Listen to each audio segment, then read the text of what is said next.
Hello and welcome to the big picture.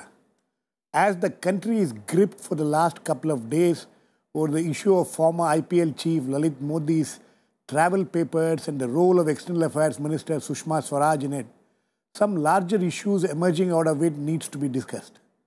The issue is of conflict of interest. As is well known, conflict of interest is the clash between a person's public duty and the private interests, especially when that person happens to be in a decision-making position in government. While the role of public representatives is of utmost importance in this context, the issue of conflict of interest is all-encompassing, extending beyond just public representatives. Every time a scandal or an issue like the present one breaks out, this has been discussed and debated. However, even our constitution is silent on it, and though there have been some efforts at the parliamentary level to deal with this problem, there has not been any concrete parameters about what constitutes conflict of interest. So is there a need for a law to deal with it? How practical is it? What should it encompass? And more importantly, how to deal with those who cross the line and indulge in it? These and many related issues need a debate which we'll attempt today.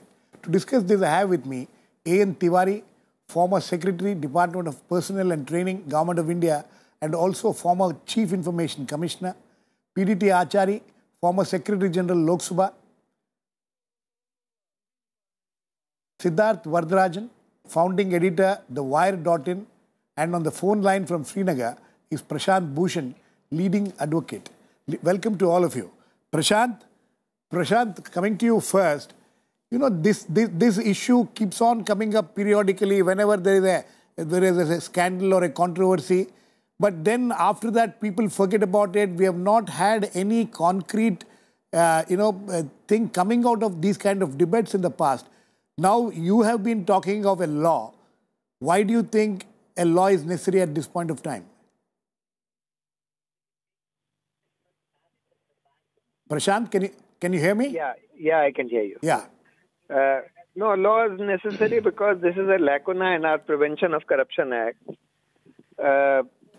You see, the Prevention of Corruption Act deals with bribe taking, etc., but it does not deal properly with conflicts of interest, which is also a kind of bribery which certainly influences the decisions of public officials.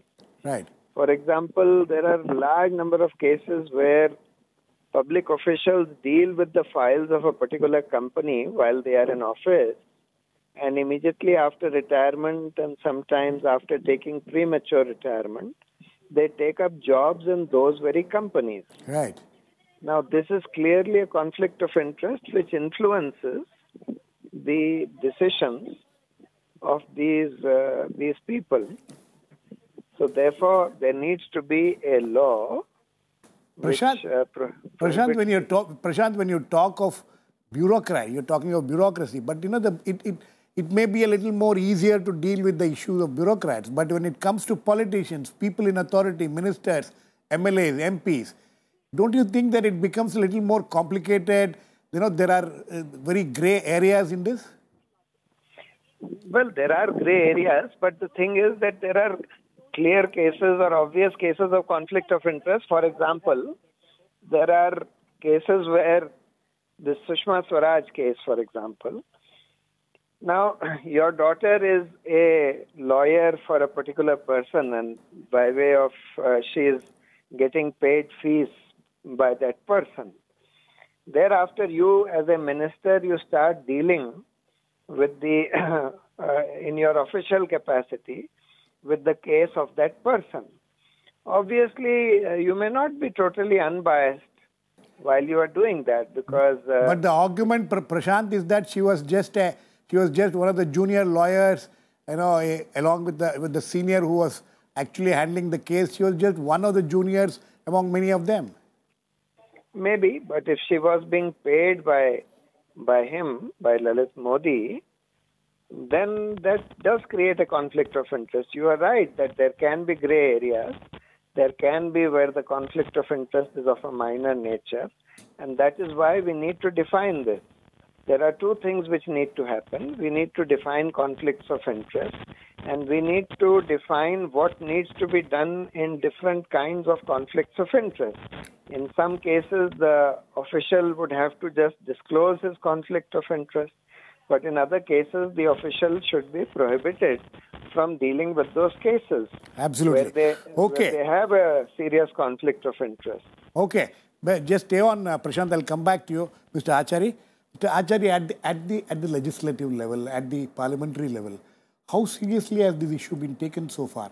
If I remember 2008, that Kishore Chandra Dev committee had made certain recommendations about this, but nothing emerged out of it. See, this term conflict of interest, as Mr. Prashant Bhushan has said, has not been defined anywhere, but all the time people talk about it. Now, in Parliament, of course, often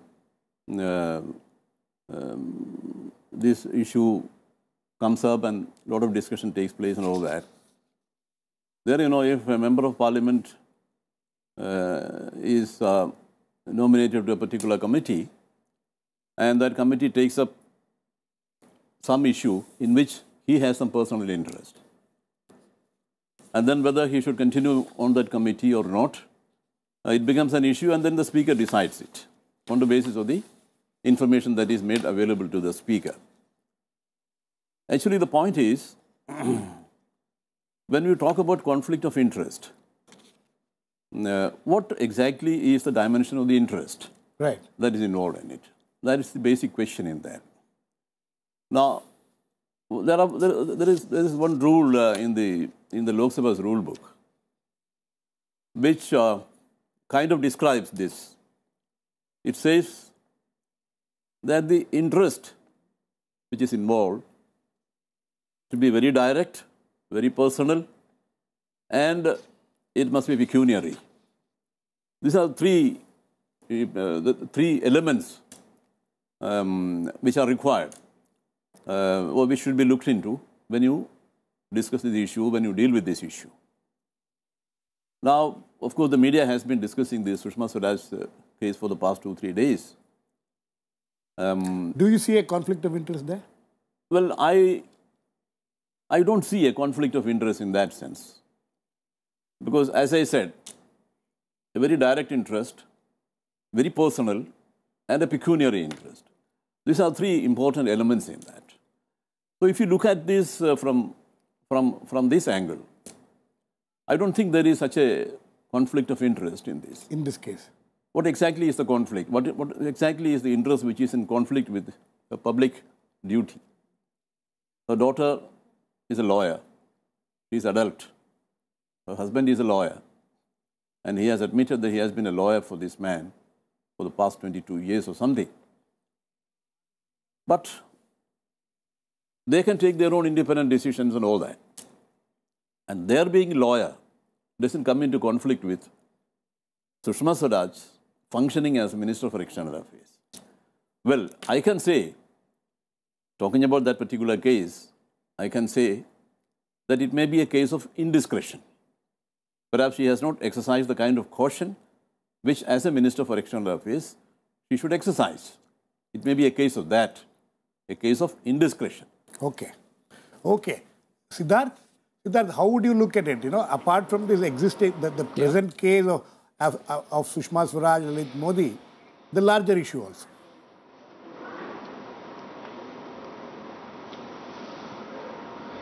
Well, it's clear to me that there is a conflict of interest. And conflicts of interest don't have to involve a pecuniary gain in a direct manner. The fact of the matter is that any public official, when being put in a position of adjudicating or taking a that is not routine, which involves discretion, and where that person has associations or connections either directly or indirectly, and in this case, Ms. Swaraj had both kinds of connections. She personally knew Mr. Lalit Modi and had sought favors from him in the past. And her daughter was representing Mr. Lalit Modi in a case that the Ministry of External Affairs, which Sushma Swaraj heads, was taking an opposing view on, which was the question of the passport revocation case. So the least that Sushma ji ought to have done is to have passed the request on or the file to perhaps the Foreign Secretary or to the Finance Ministry for a second opinion, so that the conflict of interest or the appearance of conflict of interest is nullified or diluted or negated. Okay. Now, But what about the... have seen from information in the public domain... What about the larger issue, by Siddharth? Should there be a law? Is there a scope for a law on this kind of an issue? Undoubtedly, because the Indian public life is rife with conflicts of interest. Perhaps on one of your earlier shows we discussed members of parliament with obvious commercial interests sitting in standing committees of parliament that have to do with their industry. We saw the unhealthy and unseemly spectacle of members of parliament who are connected to the tobacco industry coming out and declaring that you can't have 85% pictorial warnings on cigarette packets because they claimed Indian health studies don't establish that tobacco is injurious for health. So, the number of MPs who have this kind of interest, conflict of interest, there urgently needs to be a law. I think declaring assets is not enough. I think Parliament should not allow MPs who have an interest in a particular industry to be involved in standing committees, certainly public officials and ministers. Okay. When they, when they know somebody who is appealing to them for discretion, should have better sense than to accede to these requests themselves. Okay. We are now joined in by Ashok Tandon, senior journalist, who was also the media advisor to former Prime Minister Atal Bihari Vajpayee. Before I come to you, Ashok Tandon, let me get Mr. Tiwari in on this. Mr. Tiwari, you have handled these kind of issues as DOPT General, as Secretary of the DOPT, and I suppose as Chief Information Commissioner also, you must have come across such cases. Now, apart from the specific instance of the latest case, the larger issue of conflict of interest, as far as bureaucrats are concerned, there have been there are certain rules probably on that. But do you think that these rules have been enforced properly, or do you think that there needs to be a larger look at this whole issue? Mr. Nagam, it is like this. By its very nature, it is perhaps not possible to have a specific law dealing with conflict of interest. I do not know any major democracy in the world where such a law exists. But what happens is there are legal provisions in myriad laws.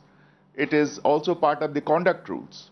And except perhaps Slovenia, nowhere there is a specific conflict of interest law per se.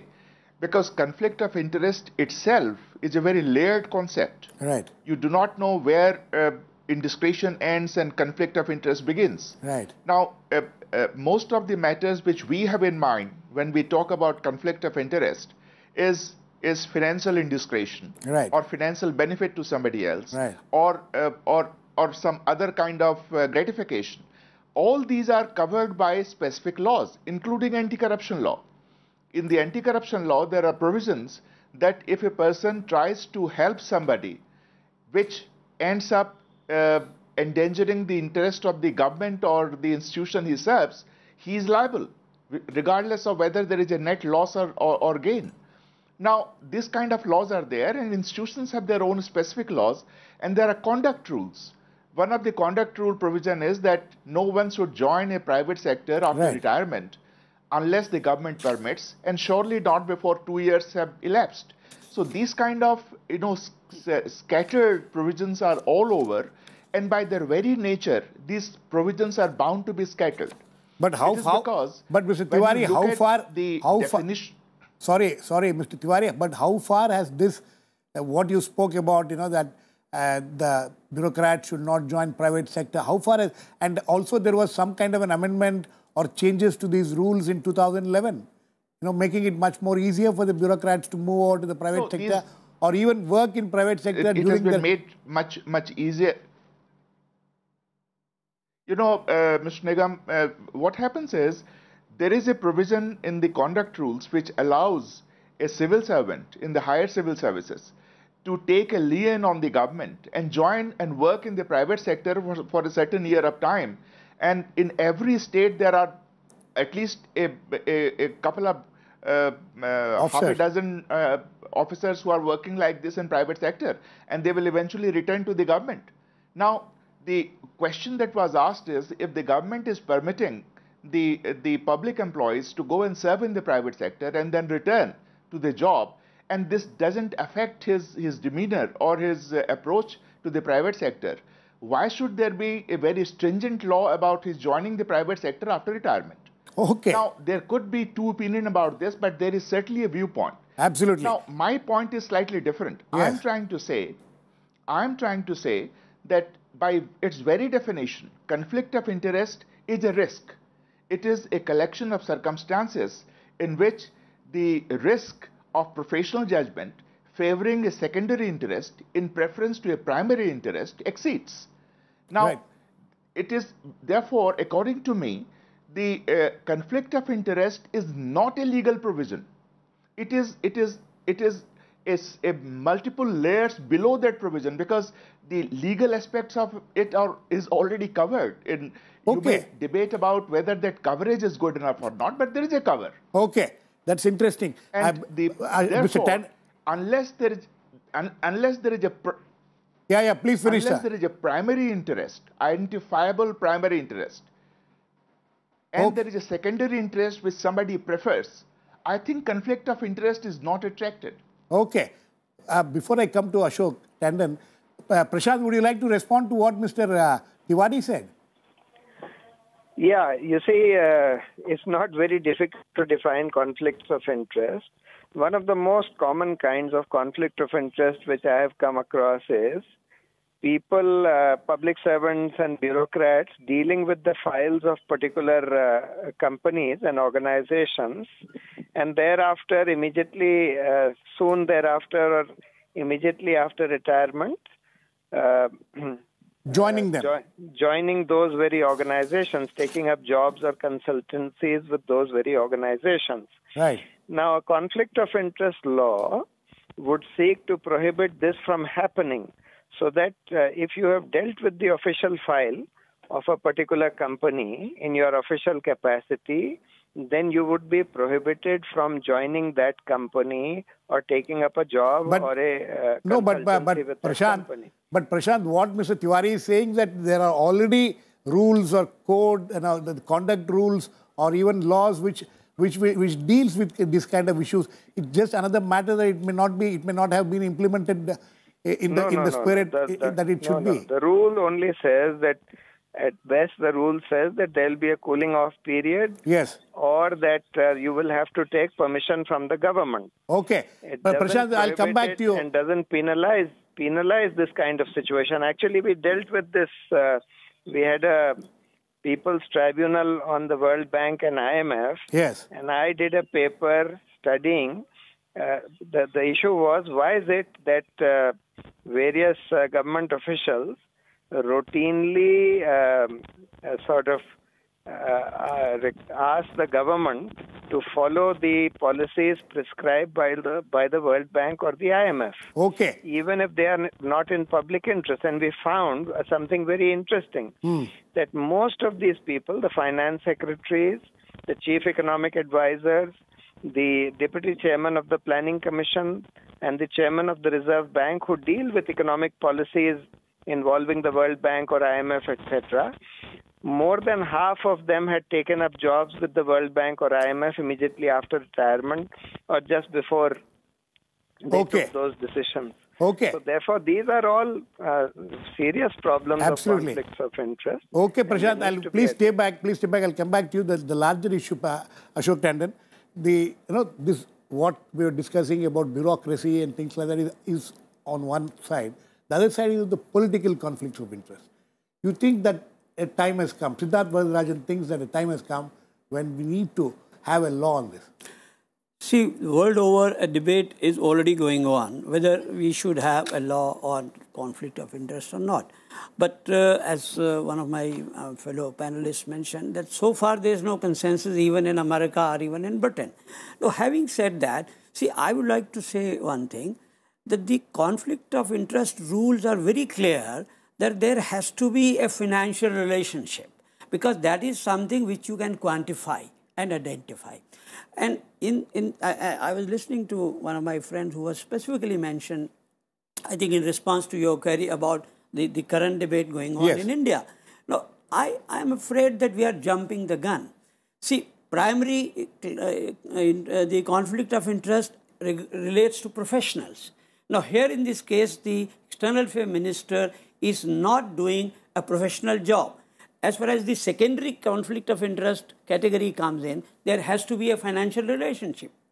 Now, in this case, I'm afraid there is no financial relationship as such which has been brought to notice so far. So far are brought by the media, which has been doing a media trial for the last 3-4 days. Right. Now, what the media is trying to do is they are trying to jump the gun by, it's a conjecture that they feel that there is a conflict of interest. So, my humble submission is that nothing has come out concrete which establishes a conflict of interest in respect of what has been done. In this case. I think to name somebody and say that there is a clear conflict of interest, as one of my friends was saying, I think it will not be appropriate. Okay, but as far as this case is concerned, you have your opinion on this. But on the larger issue, as far as politicians are concerned, elected representatives, ministers, MLAs, MPs, do you think that there is a need for a conflict of interest law? Because we have seen any number of cases across the country, both at the national level and the states level,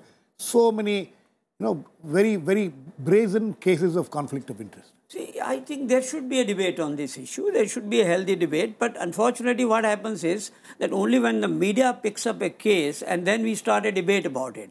Why can't our parliamentarians during the session or otherwise talk about it? Let there be debate whether we need, in a democracy like India, whether we need a law on conflict of interest. But whatever I have also read, the debate is going on. Okay. But nothing has come out so far. Nothing concrete has emerged so far. Yes. Mr. Achari, this 2000, I was mentioning to you about you were very much I think the Secretary General of the Lok Sabha when this happened.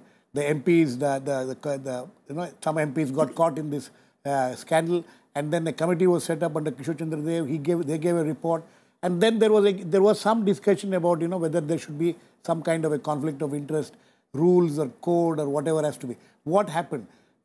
Has there been any such? Why did it just dissipate after that? See, there was certainly a lot of discussion at that time because what happened that day was something which was unprecedented. Right. The MPs displayed notes in the House and they said this was the money which was being used to buy over MPs. Kind of thing. And later, of course, Mr. Kishore Chandra Dev was made chairman of a committee which looked into it. But then, that committee had gone into the question of privileges and all that, breach of privilege and contempt of the House and things like that.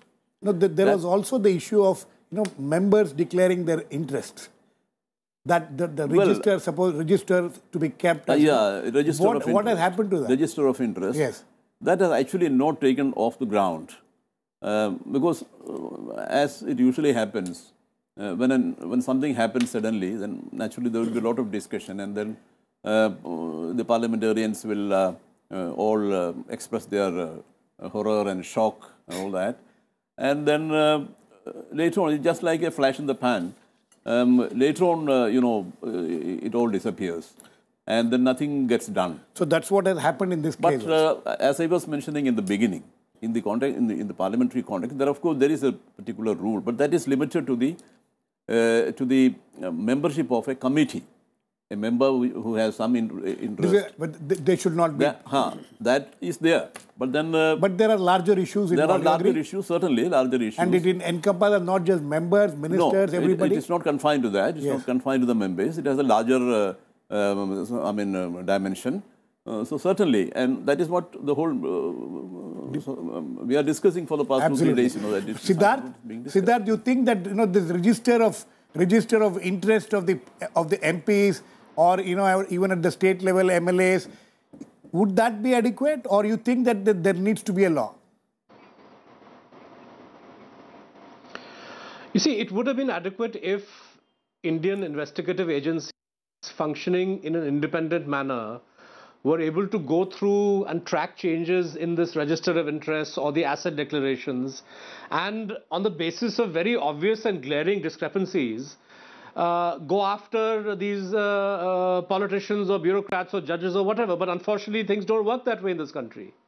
Right? You can look at 2 asset declarations made by somebody within a gap of 5 years and correlate the enormous growth of assets with that person's known sources of income. And it's not very difficult to conclude that such a person has obviously acquired wealth from illicit sources. But the law does not take its own course in this country. We are all familiar with this. So that's why I think it's important to be as narrow and specific in prohibiting certain kinds of associations as possible. And as Prashant was saying, there should be penal sanctions attached to violation of these norms. Okay. Let's not forget the fundamental principle, right? By conflict of interest, we mean that an individual in a position to take a decision ends up taking a decision that is clouded, that his or her judgment is clouded by the considerations by the private and that person then takes a wrong decision. Now, in the instant case, we know that Sushma Swaraj took a wrong decision.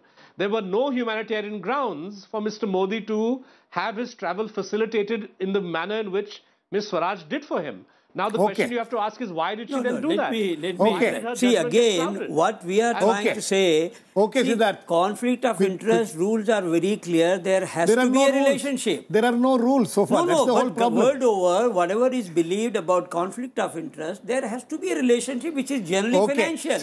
In this case, nobody's case that there is a financial relationship. So I think we will be deviating from the debate. The whole problem is that if we go into specific case. No, the whole problem is that there are no parameters. Everybody has their own way of decide. Prashant, very quickly, how do you react to this? And then, as far as politicians, elected representatives are concerned, you think some kind of a code of conduct is enough, because law can be very complicated to make a law. Not at all. The code of conduct is of no use whatsoever. Codes of conduct are flouted every day. Law is not very difficult at all. I am myself a member of a committee, of a civil society committee, which is in the process of drafting a comprehensive bill on conflicts of interest. Mr. Nachiappan had introduced such a bill in Parliament. And time has certainly come to make such a bill. One can codify the situations which could be called obvious conflicts of interest situations. Prohibit those and penalize those. Absolutely. Okay, Mr. Tiwari, very quick last words to you.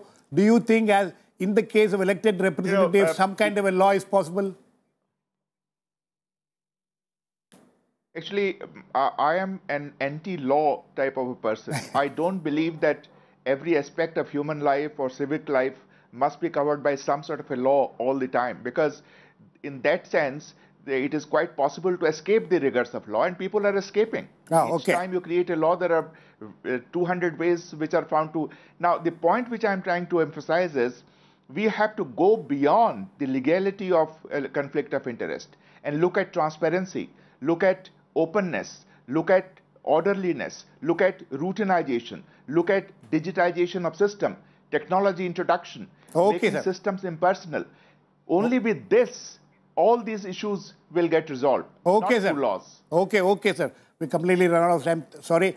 So, but the fact that this panel itself is divided on whether there should be a law or not means that there needs to be much more debate on this issue, as Mr. Ashok Tandon rightly pointed out. Hopefully, there will be much more debate on this issue, and we will come to some kind of a conclusion.